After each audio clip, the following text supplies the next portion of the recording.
Good evening. आप देख रहे हैं प्रोग्राम व्यूज मेकर्स और मैं हूं सलमा कौसर। नाजरीन, सेनेट इलेक्शन सर पर आ गए हैं मगर सस्पेंस खत्म नहीं हुआ। एक तरफ आसिफ जरदारी पुरएतमाद लहजे में हुकूमत को सरप्राइज देने की बात कर चुके हैं। दूसरी जानिब मरियम नवाज ने भी फैसला कर लिया है कि सेनेट इलेक्शन तक इस्लामाबाद में ही कयाम करेंगी। सरबराह PDM मौलाना फजलुर रहमान ने भी ऐलान कर दिया है कि यूसुफ रजा गिलानी चेयरमैन सेनेट होंगे। अगर ऐसा होता है तो हुक्मरान जमात और बिलखुसूस वजीर आजम की स्ट्रेटजी क्या होगी।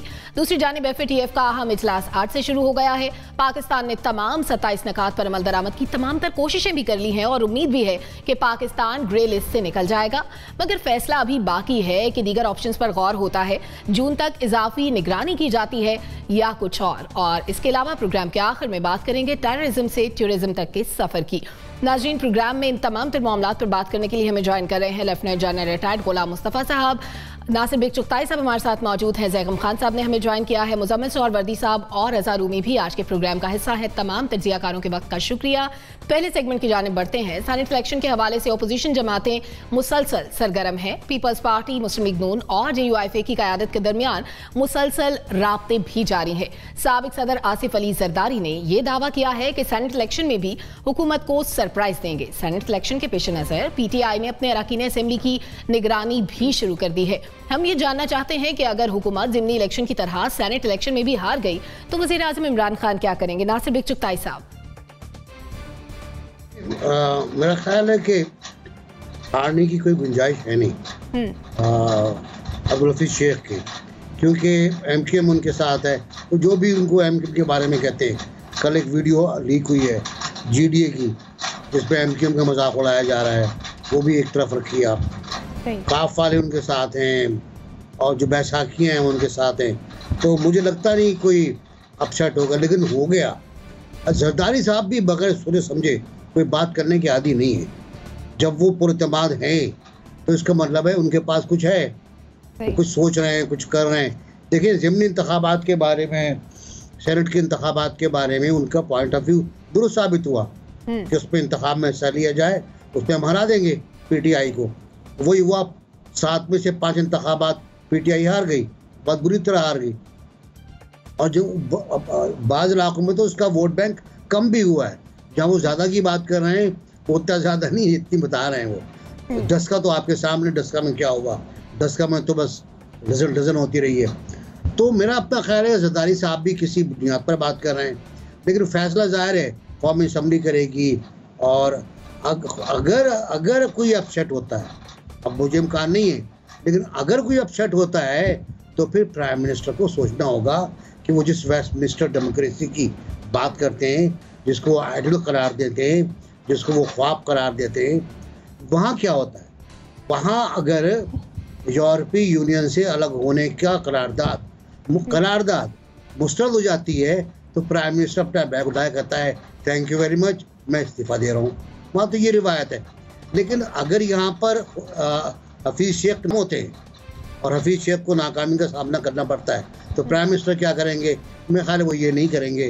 वो कहेंगे जी हमें एतमाद हासिल है, फिर बात बनेगी कि एतमाद का वोट लें, तो उसके बाद वो तरीक चले। ठीक है जनरल साहब, सरप्राइज तो नौशहरा में PDM ने दे दिया है, नून लीग ने सरप्राइज दे दिया है हुक्मरान जमात को, लेकिन सेनेट इलेक्शन का मामला ज़रा मुख्तलिफ है क्योंकि ज़िमनी इंतखाब का ताल्लुक आवाम से था, सेनेट इलेक्शन का ताल्लुक जो है वो अवामी नुमाइंदों से है। क्या अवाम की तरह आपकी नज़र में अवामी नुमाइंदों की राय भी इस बार मुख्तलिफ हो सकती है पहले से?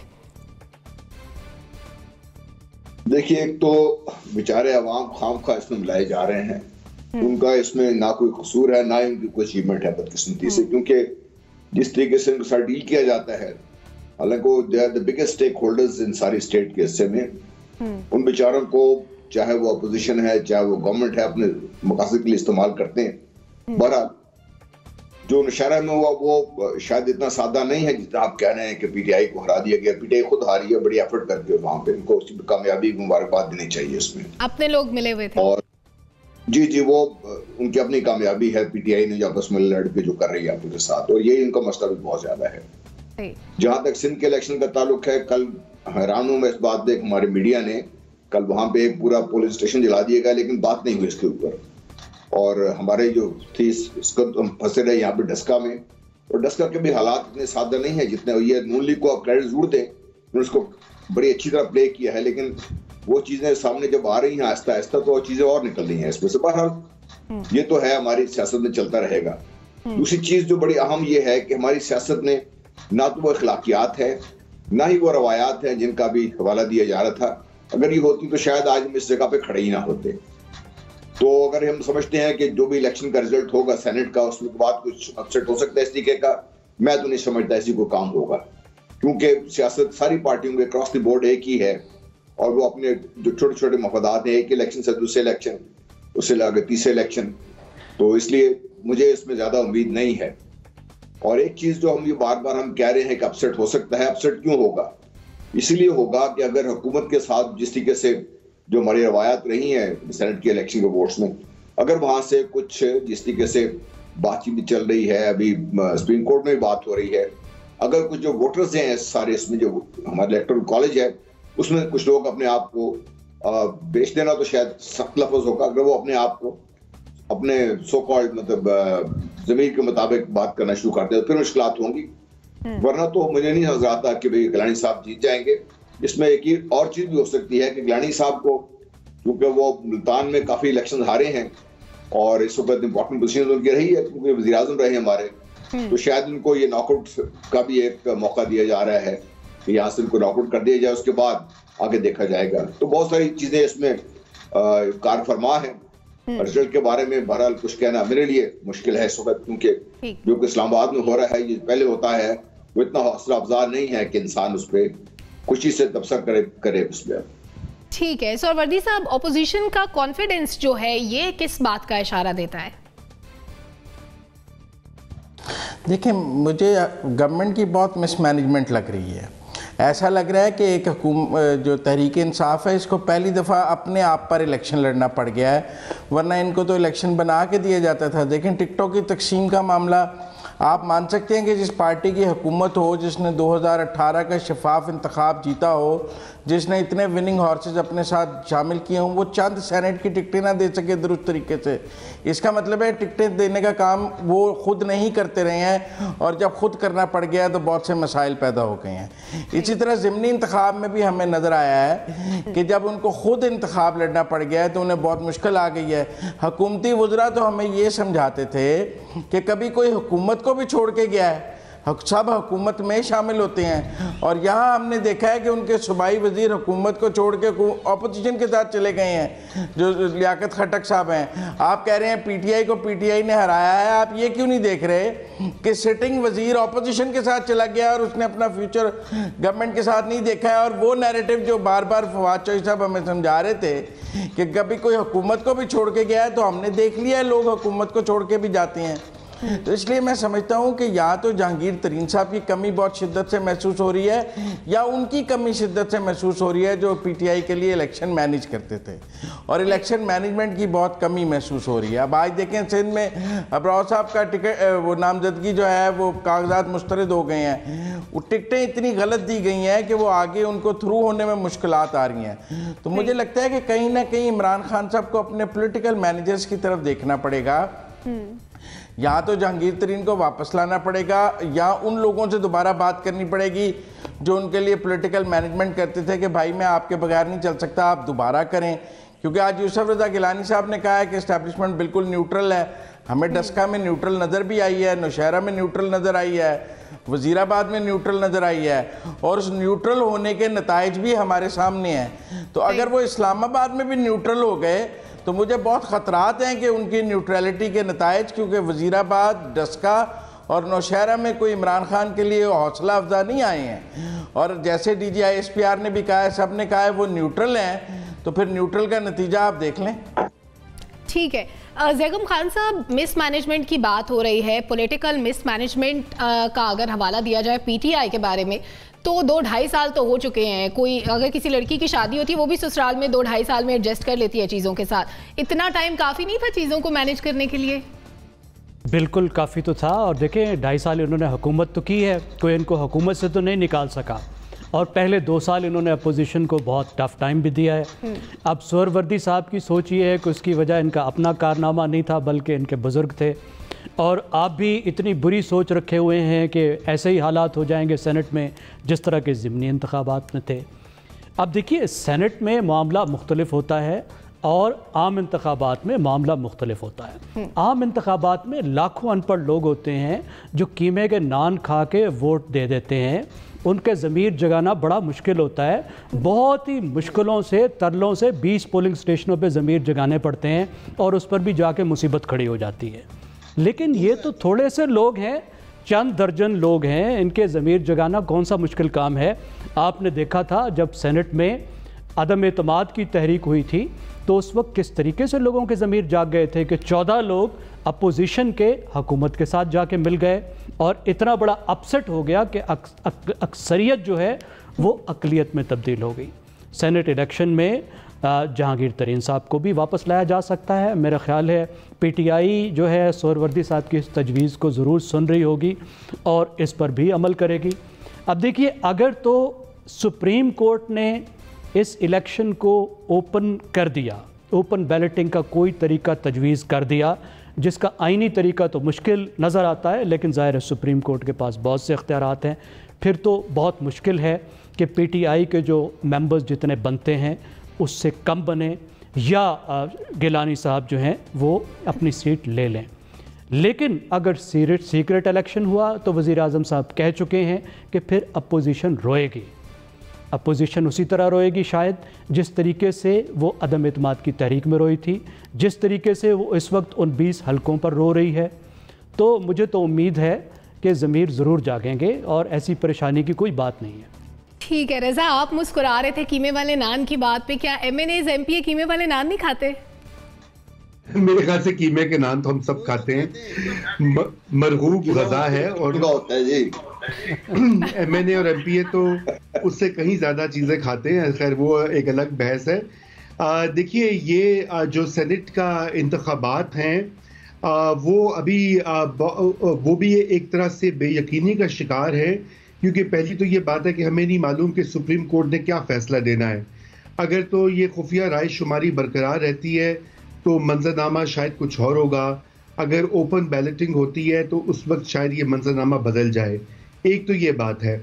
दूसरी बात ये है कि जो अभी हमने देखा कि ज़िमनी इंतखाबात के बाद जो आपका सवाल भी था, और जिस तरह से ना सिर्फ ये कि PTI ने बहुत सारे अपनी जो उनकी मार्जिन्स थी वो कम हुई हैं, जो कि उनके लिए लम्हा फ़िक्रिया होना चाहिए, मगर उसके साथ साथ हमने ये भी देखा कि इतनी बेज़ाब्तगियाँ जो हैं, ख़ुसूसन डस्का में जो तमाशा इस वक्त बरपा रहा 2-3 रोज़, और अभी हमें उसका नहीं मालूम कि वहाँ पे री-इलेक्शन होगा या यही इसी तनख्वाह पे गुजारा करना पड़ेगा सब फरीक़ैन को, वो आने वाले दिनों में मालूम पड़ जाएगा। लेकिन ये उसके बाद PTI के लिए एक बहुत बड़ा इम्तिहान ये हो गया, और मेरे ख्याल से उनकी इस वक्त सारी जो एनर्जीज भी इसी तरफ सर्फ हो रही है कि किस तरह से बचा जाए एक और शिकस्त से, ख़ुसूसन जो इस्लामाबाद की सीट है। क्योंकि इस्लामाबाद की सीट जो है वो ज़ाहिरी बात है, यूँ तो आम इलेक्शन में कोई उसकी इतनी नहीं होती अहमियत, लेकिन इस वक्त वो एक डू और डाई सिचुएशन बन गई है।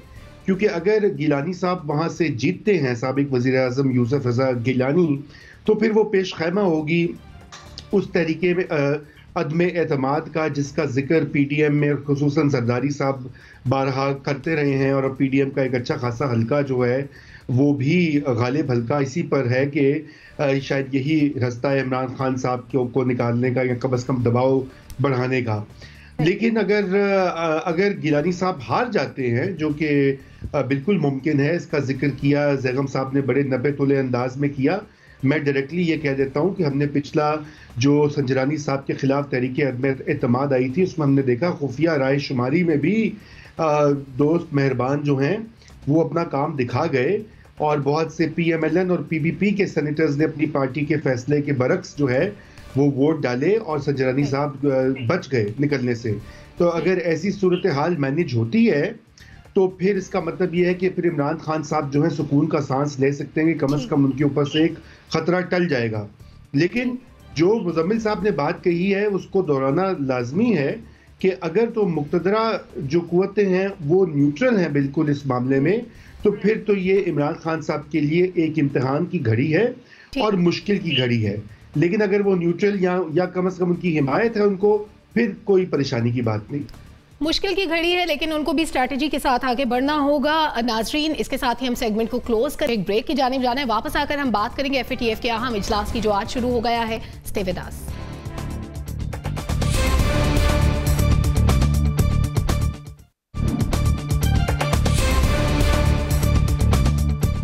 वेलकम बैक नाजरीन। FATF का इजलास शुरू हो गया है जिसमें पाकिस्तान को ग्रे लिस्ट में रखने या ना रखने का फैसला होना है। पाकिस्तान ने एक्शन प्लान के बकिया 6 नकात पर भी अपना काम मुकम्मल कर लिया है और इसकी तफसीलात FATF सेक्रेटेरिएट को भिजवा रखी हैं। पाकिस्तान से मुतालिक फैसला इजलास के आखिरी रोज होगा।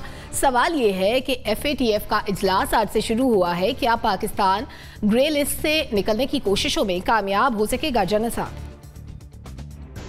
जी, इंशाल्लाह कामयाब होना चाहिए पाकिस्तान को, क्योंकि इसकी ना सिर्फ ये कि इस हुकूमत ने क्रेडिट देना चाहिए कि बड़ा एक फोकस्ड इस पे काम किया है, और हमाद अदर साहब जो फोकल पर्सन रहे हैं इसमें बड़ा मेहनत से काम किया है इन्होंने, तो सब इदारों ने मिलकर बड़ा अच्छा काम किया इस पे, और उम्मीद तो ये है कि निकल जाना चाहिए पाकिस्तान को। लेकिन इसके मसाइल कुछ और भी हैं।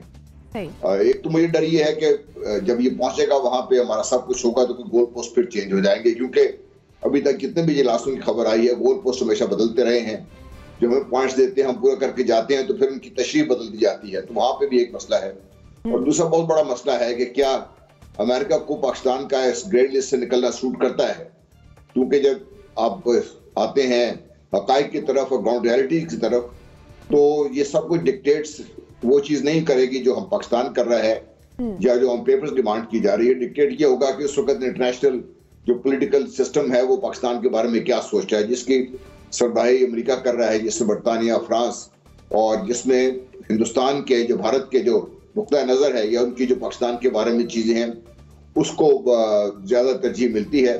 तो यहाँ मेरा ख्याल है कि फैसला होना चाहिए पाकिस्तान के हक में, लेकिन जो पॉइंट्स है जहाँ पे मुझे डर है वो मैंने आपके सामने रख दिए हैं।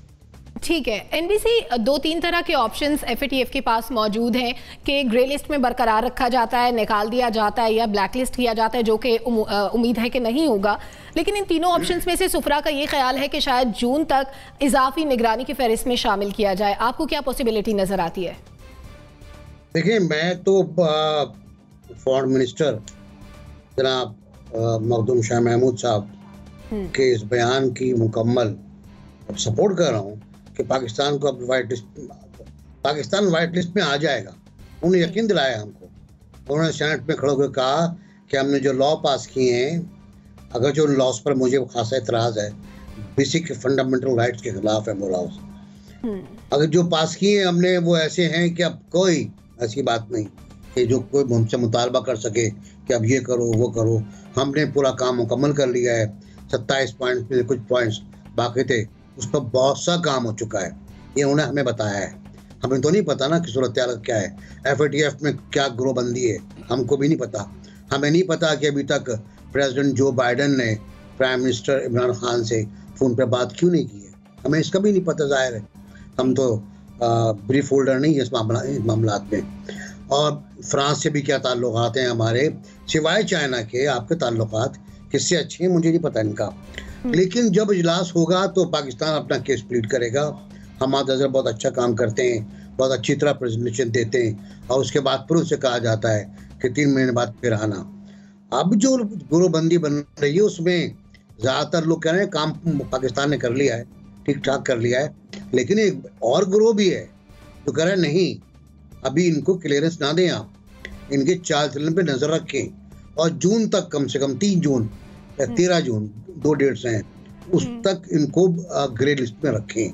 ब्लैक लिस्ट का खैर सवाल पैदा नहीं होता, ग्रे लिस्ट में रखें और इन पर नज़र रखी जाए। तो यार हम अब इस तरह डूबे कि लोग हम पे नज़र रखेंगे, हमारा चाल चलन देखेंगे। हमने तो सब कुछ कर दिया, अपना जब जो बचा था वो भी लुटा दिया हमने। अब उसके बावजूद हमारे साथ ये सूरत हाल है। इसका मतलब है हमारी खारजा पॉलिसी में कुछ नुक्स है और बड़ा नुक्स है। और वो नुक्स ये है कि हमारी खारजा पॉलिसी नहीं है। वो डोमेस्टिक पॉलिसी के लिए का काम करती है। जब तक ये होगा, कोई एक्टिव आदमी बाहर आपका नहीं होगा, तो फिर यही सूरत हाल होगी। ठीक है रज़ा, खारजा पॉलिसी और डोमेस्टिक पॉलिसी की बात कर रहे हैं एनबीसी, इसको डिफरेंशिएट कैसे किया जा सकता है? और जो नेक्सस की चेंजेस अभी हम देख रहे हैं खित्ते में, वो मालिक का झुकाव अगर तब्दील होता है तो क्या वो भी इस फैसले पर असरअंदाज होगा? जी बिल्कुल, ये सारे अवामिल असरअंदाज होते हैं। देखिए, एक क्विक कमेंट तो ये है कि FATF जो है ये तो एक हथियार या एक तलवार बना दी गई है, और वो जाहिर बात है कि आपको पता है कि पाकिस्तान से जो आलमी बिरादरी, स्पेशली मगरबी ममालिक और अमेरिका की ये वो डिमांड है कि वो अफ़गानिस्तान का मामला जो है वो सेट करवाए, और उस सिलसिले में वो प्रेशर रखा हुआ है। ऊपर से इंडियन दबाव भी था, आप सबके इल्म में है। तो जाहिर बात है ये कोई FATF कोई इतनी दूध में ढोली तो नहीं है। ये खुद जो कुछ बरतानिया में दुनिया भर का इलीगल सरमाया सर्कुलेट करता है, चाहे वो रशिया की तरफ से हो या दीगर मुल्कों की तरफ से हो, तो वहाँ भी तो इसका इतलाक होना चाहिए ना। ये ज़रूरी है कि जो गरीब ममालिक हैं, जो कि ज़रा कमज़ोर हैं, तो उनके ऊपर सरी धौंस जमाई जाए। बहरहाल ये तो एक बड़ी आलमी मंजरनामे की बात है। जहाँ तक हमारा ताल्लुक है, काफ़ी प्रोग्रेस हुई है। 27 में से जो एक्शंस हैं 21 के ऊपर तो पाकिस्तान ने मुकम्मल कंप्लाइंस कर दी हुई है, बाकी जो हैं उनके ऊपर भी कुछ प्रोग्रेस जारी है। लेकिन अभी मैं ये नहीं समझता कि ग्रे लिस्ट से पाकिस्तान निकलेगा, ब्लैक लिस्ट में भी नहीं जाएगा। ये जो मीटिंग अभी जारी है इसमें यही बरकरार रहेगी। शायद कोई ऑन साइट विजिट की बात हो जून में, वो अभी देखना बाकी है कि क्या फैसला करता है ये फोरम, क्या फैसला करता है। मगर मुझे कभी उम्मीद है कि अगर ये प्रोग्रेस इस तरह जारी रही और बकाया जो 5-6 एक्शंस हैं उनके ऊपर भी फुल कंप्लायंस हो जाती है, तो इस साल के आखिर तक अक्टूबर में जो अगला इजलास होना है गालिबन, उस वक्त पाकिस्तान निकल जाएगा ग्रे लिस्ट से। मगर इसके लिए ज़रूरी ये है कि जैसे अभी हमने FATF से मुतल्लिका कानून साजी भी की और भी कई इक़दाम उठाए गए हैं, उनको बरकरार रखा जाए, उनको जारी रखा जाए, उनको मुस्तहकम किया जाए।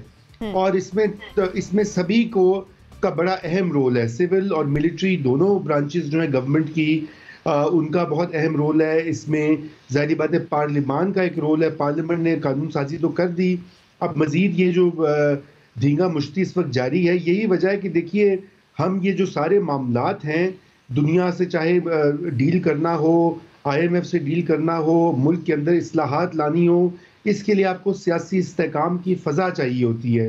वो बदकिस्मती से नहीं बन रही, और ये सारी चीज़ें जुड़ी होती हैं। आपकी खारिजा पॉलिसी भी अक्कास होती है कि आपके मुल्क की क्या अंदरूनी तौर पे कौन सी ताकत के मराकज़ हैं और कौन सी चीज़ें जो हैं वो आपने ठीक रखी हैं, तो खारिजा पॉलिसी भी ठीक हो जाती है। तो मेरे ख्याल से हमारी जो इस वक्त मौजूदा गवर्नमेंट है उसको तवज्जो इस बात पे देनी चाहिए कि किस तरह से वो मुल्क में एक स्टेबिलिटी लाएं, अपोजिशन के साथ वर्किंग रिलेशनशिप कायम करें, और ये जो पोलराइजेशन की सियासत है इसको तर्क करके इसको बदल दें अगर पाकिस्तान ने आगे बढ़ना है तो। कुछ चेंजेस लेकर आना होंगी। ज़ैगम खान साहब, हमारी क़यादत की जानिब से बारहा ये बताया गया है कि कोशिशें हमने तमाम तर कर ली हैं और जो भी निकात थे उन पर अमल दरामद भी मुकम्मल हो गया है। क्या ये तमाम तर निकात पर जो अमल दरामद हुआ है ये तसल्ली बख्श है? क्या अब हम समझें कि पाकिस्तान ग्रे लिस्ट से निकल जाएगा? देखिए सलमा, बैनुल-अक़वामी क़ुव्वतें, बैनुल-अक़वामी इदारे जब किसी को कान से पकड़ते हैं या किसी को आकर टाइट करते हैं तो वो वहीं पर टाइट करते हैं जहाँ पे उनकी कोई वीकनेसेस होती हैं।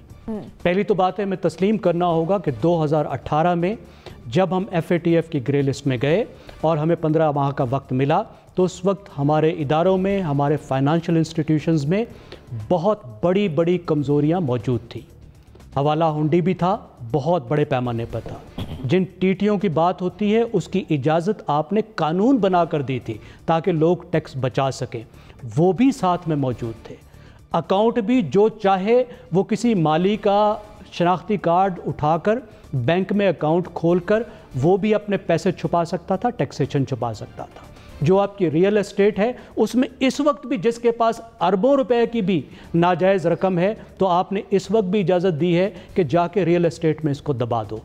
ये सब कुछ पाकिस्तान ने अपनी अलीट के लिए किया, जिनकी कुछ दौलत जायज़ है और बहुत सारी दौलत नाजायज़ है। तो जब हमारे कान मरोड़े गए तो हमें ख्याल आया कि हमें सिर्फ बाहर के लिए नहीं, अपने लिए भी ये कुछ करना है। इन सब चीज़ों के मुज़बिरात हमारी मईशत के लिए और हमारी माशरत के लिए भी बहुत शदीद थे। तो हमने इस अरसे में अक्टूबर तक, पिछले साल के अक्टूबर तक 27 में से 21 पॉइंट पर अमल दरामद कर लिया था। इस वक्त हमारा कहना है कि बाकी 6 पॉइंट पर, जो बहुत क्रिटिकल पॉइंट है और मुश्किल पॉइंट है, हमारा कहना यह है कि हमने तसल्ली बख्श तौर पर अमल कर लिया है। लेकिन तमाम एक्सपर्ट्स हमें ये बता रहे हैं कि इन पर उस तरह का अमल अभी तक नहीं हुआ कि FATF मान जाए। अमकान यही है कि पाकिस्तान ब्लैक लिस्ट में तो नहीं जाएगा, उसका कोई चांस नहीं है, लेकिन ग्रे लिस्ट से निकलेगा नहीं। अगले 6 माह तक कम से कम पाकिस्तान ग्रे लिस्ट में रहेगा।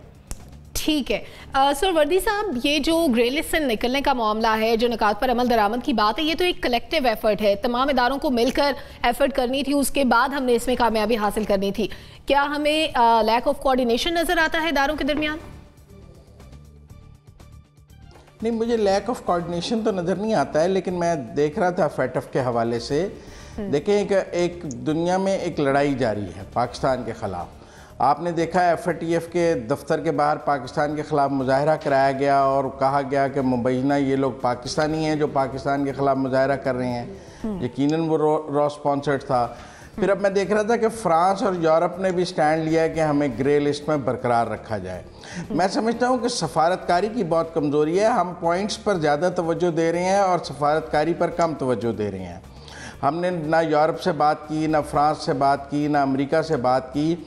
मुझे नहीं पता हम क्या बात करते रहते हैं, क्योंकि बहरहाल मुलाकातें तो अपनी जगह मौजूद हैं। और NBC ने ठीक तवज्जो दिलाई कि अभी तक अमरीकी सदर ने, जब उसने पूरी दुनिया को फ़ोन कर लिए हैं, इमरान खान से बात नहीं की है, पाकिस्तान से बात नहीं कर रहे हैं, तो क्या वजह है कि पाकिस्तान से बात नहीं हो रही है? क्या वजह है कि यूरोप पाकिस्तान से नाराज़ है? क्या वजह है फ्रांस ने हमारे ख़िलाफ़ स्टैंड लिया है?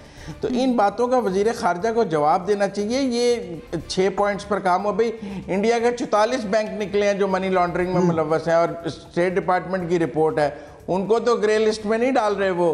हालांकि वो तो अमेरिका के अपने स्टेट डिपार्टमेंट की रिपोर्ट है कि उनके 44 बैंक जो है वो मनी लॉन्ड्रिंग में इन्वॉल्व हैं। बाकी जगह मैं समझता हूँ कि पॉइंट से ज़्यादा ये खारजा पॉलिसी का ताल्लुक है।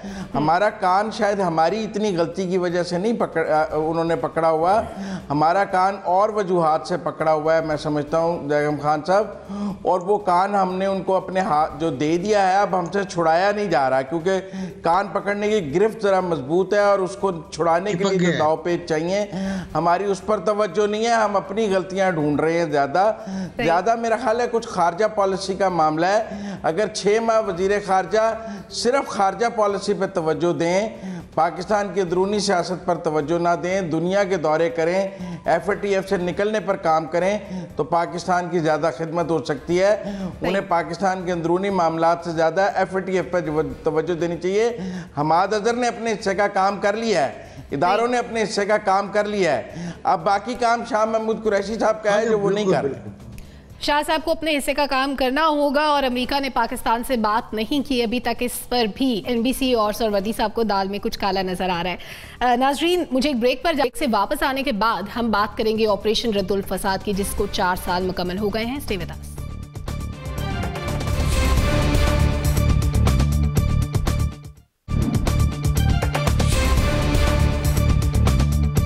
वेलकम बैक नाजरीन। DGISPR major general Babar Iftikhar ने ऑपरेशन रद्दुल फसाद के 4 साल मुकम्मल होने पर प्रेस कॉन्फ्रेंस की है, जिसमें उन्होंने कहा कि ऑपरेशन कमीशन का मकसद दहशतगर्दों को गैर मौसर करना और अवाम का रियासत पर एतमाद बहाल करना था।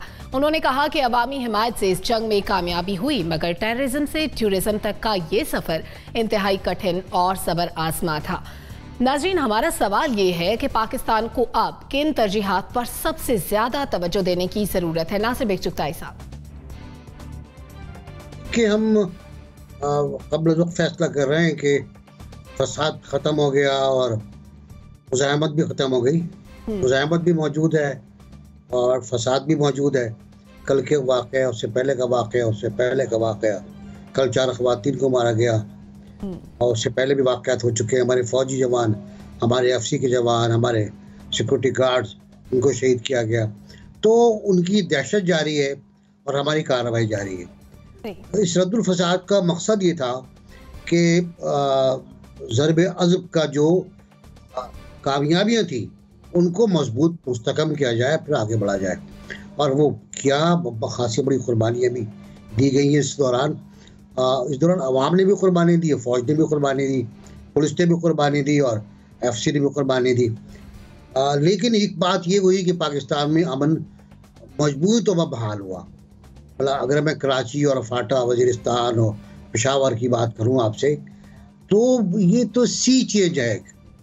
इस शहर में, जिस शहर में आप निकल नहीं सकते थे रात को 9 बजे के बाद, अब 4 बजे तक यहाँ पर एक्टिविटीज़ होती हैं, खाने होते हैं, तकरीबात होती हैं, सब कुछ होता है। कोरोना के बावजूद सब कुछ हुआ हमारे यहाँ। पेशावर में सूरत हाल यही है। पेशावर जो फूलों का शहर है और जिसको फूल से रंगीन कर दिया गया था, वहाँ भी बहुत बेहतर सूरत हाल है। लेकिन मेरा ख्याल ये है, हमें ऑन टोज रहना पड़ेगा, हमें मुस्तकिल एक कार्रवाई कंटिन्यू करना पड़ेगी, क्योंकि अभी भी मौजूद सूरत हाल है। अभी जो अफगानिस्तान में इजलास हुआ है 4 तंजीमों का, वो हमारे खिलाफ हुआ है ना, उन्होंने ताक़त कायम किया हमारे खिलाफ, तो उनके अपने ऑपरेशन चल रहे हैं। तो उन ऑपरेशन को नाकाम बनाने के लिए रद्दुल फसाद या ज़रब अज़ब जो भी हो बहुत ज़रूरी है। ऑपरेशंस को इस्तकामत के साथ आगे बढ़ाने की ज़रूरत है। जनरल साहब,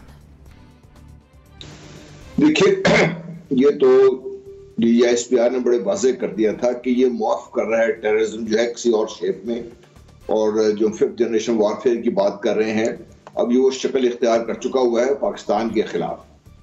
तो एक तो ये दूसरी चीज ये है कि उन्होंने भी ये वार्न किया है कि हमें ऑन द टोज रहना पड़ेगा, जैसा अभी कहा जो भाई साहब कह रहे थे, ना सिर्फ टोज रहना पड़ेगा, बल्कि मैं बड़े से ये बात करता आया हूँ कि हम बहुत ज्यादा डिफेंसिव पे रहे हैं। शायद अब ये भी सोचना पड़ेगा कि हमने जो अपने हाथ पांव बांधे हैं, क्या उनको खोलने का वक्त है, क्योंकि अफगानिस्तान की सरजमीन जो पाकिस्तान के खिलाफ इस्तेमाल हो रही है और जिस तरीके से भारत पाकिस्तान के खिलाफ लगा हुआ है, हमने सबूत भी दिए हैं इसके, दुनिया इसको देख भी रही है, लेकिन दुनिया इस तरीके से रिएक्ट नहीं करनी जिस तरीके से उनको करना चाहिए, जिस तरीके से भारत को, अभी हम पहले फेडर पे बात कर रहे थे, एक्चुअली भारत को इस कटहरे में होना चाहिए था, भारत को ब्लैक लिस्ट होना चाहिए, लेकिन वो हो नहीं रहा, और वो एक जो इशू हमारी बात समझने की जरूरत है। और तीसरी जो बड़ी अहम बात है जो हमने इस पे मेरा ख्याल है में गौर करने की जरूरत ये है कि जब से ये ऑपरेशन शुरू हुए हैं 2008 से लेकर, चाहे वो पीस पार्टी की हुकूमत थी, चाहे वो नवाज लीग की हुकूमत थी, चाहे अब PTI की हुकूमत है,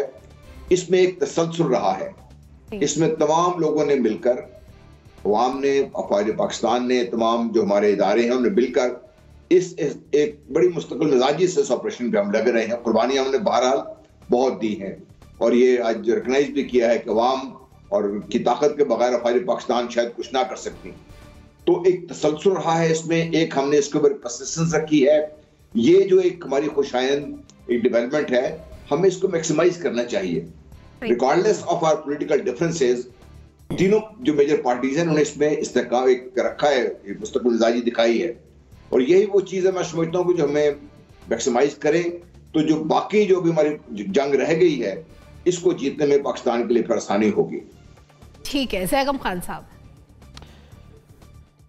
देखिए, DGISPR ने ये जो दो फ़र्क या दो एक्सट्रीम्स बनाई हैं, ये बड़ी दिलचस्प हैं। एक साइड पे टेररिज्म और एक साइड पे टूरिज़म। यहाँ तक तो मैं उनसे इत्तफ़ाक़ करता हूँ कि पाकिस्तान में वो खौफनाक तरह की दहशतगर्दी जो 2004 से 2015 तक रही, उससे हम निकल आए और इस वक्त बहुत हद तक हम एक सुकून का सांस ले रहे हैं, अगरचे ये मुकम्मल तौर पर दहशतगर्दी ख़त्म नहीं हुई। लेकिन क्या हम टूरिज़म तक पहुँचे हैं? मेरे ख़्याल में वो हमें सफ़र करना बाकी है, और वो फ़िशर्स जिनकी वजह से हम उसमें दाखिल हुए थे उस बदतरीन दौर में, क्या हमने उनको अच्छी तरह भर दिया है? मेरे ख्याल है उनको भी हमने अच्छी तरह नहीं भरा। देखिए, टूरिज़म से जो उनकी मुराद हो सकती है, जो मैं अगर उसकी तशरीह करने की कोशिश करूं, तो इसका मुराद है कि एक ऐसा नॉर्मलाइज मुल्क जहां कि ना सिर्फ लोग ख़ुद अपने मुल्क के लोग एक अच्छी ज़िंदगी गुजार रहे हों, बल्कि बाहर के लोग भी वहां आएँ तो देखने को आएँ, रह सकें और खुश हों। मेरे ख्याल में वो नहीं हुआ। पाकिस्तान को जो पीस डिविडेंड था, यानी अमन की वजह से जो एक खुशहाली आनी थी और जो एक तरक्की का सफ़र शुरू होना था, वो भी नहीं हुआ। हमारी माशी तरक्की की रफ्तार इस वक्त खौफनाक हद तक कम है।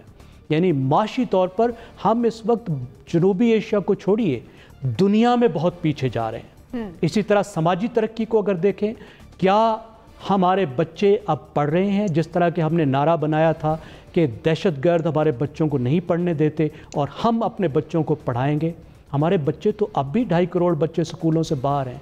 क्या हमारी सेहत बेहतर हो गई है? वो अभी तक बेहतर नहीं हुई। क्या फाटा नॉर्मलाइज हो गया है, तरक्की के धारे में आ गया है? वो अभी तक नहीं आया।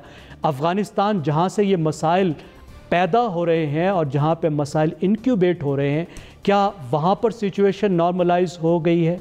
नहीं हुई। मेरे ख्याल में हमें बहुत कुछ करना बाकी है। कानून की अमलदारी जो है उसको यकीनी बनाने की ज़रूरत है, जमहूरियत को मजबूत बनाने की ज़रूरत है, एक सस्टेनेबल पायदार तरक्की मुल्क में लाने की ज़रूरत है। तभी हमारा ये सफ़र टेररिज्म से टूरिज़म वाला किसी नतीजे पर पहुँचेगा।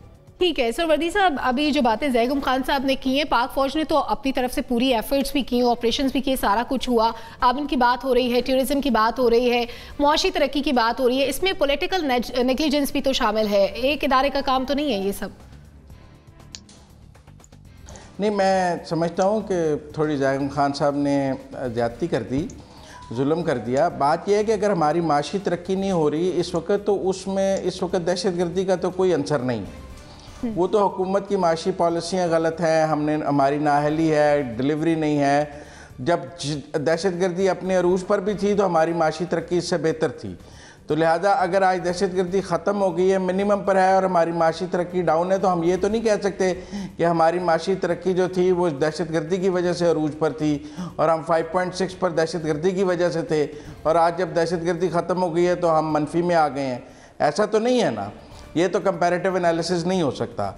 लेकिन मैं समझता हूँ कि दहशतगर्दी को हमने अपने शहरों से, अपने अर्बन एरिया से, अपने सेटल्ड एरिया से एक बहुत महदूद इलाके तक मुंतकिल किया है, और वहाँ भी वो बहुत दिन ब दिन कमज़ोर हो रहे हैं।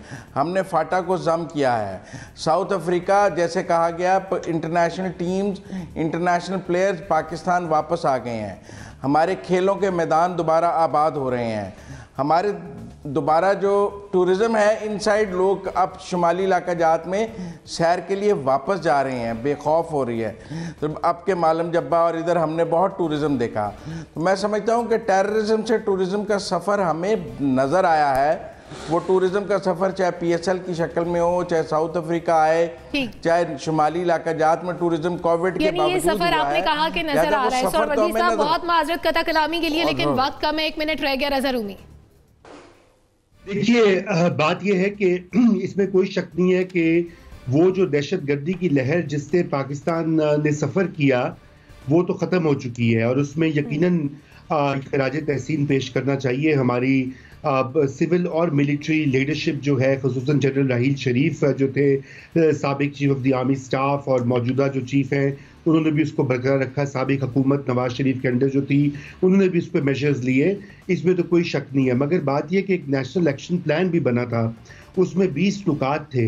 ये 4-5 नुकात पे तो अमल हुआ, उसके बाकी जो नुकात हैं वो गोल कर गए हम लोग और भूल गए हैं उसको, जिसमें कि देखिए दहशतगर्दी जो है वो इंतहा पसंदी से जुड़ी हुई है। एक वक्त था जब दहशतगर्दी इंतहा पर थी, लेकिन कोशिशों से उस पर काबू पाया गया। रज़ा साहब, बहुत माजरत चाहूंगी, मुझे आपको भी इंटरप्ट करना पड़ा, प्रोग्राम का वक्त खत्म है। नाजरीन, इजाजत दीजिए, अल्लाह हाफ़िज़।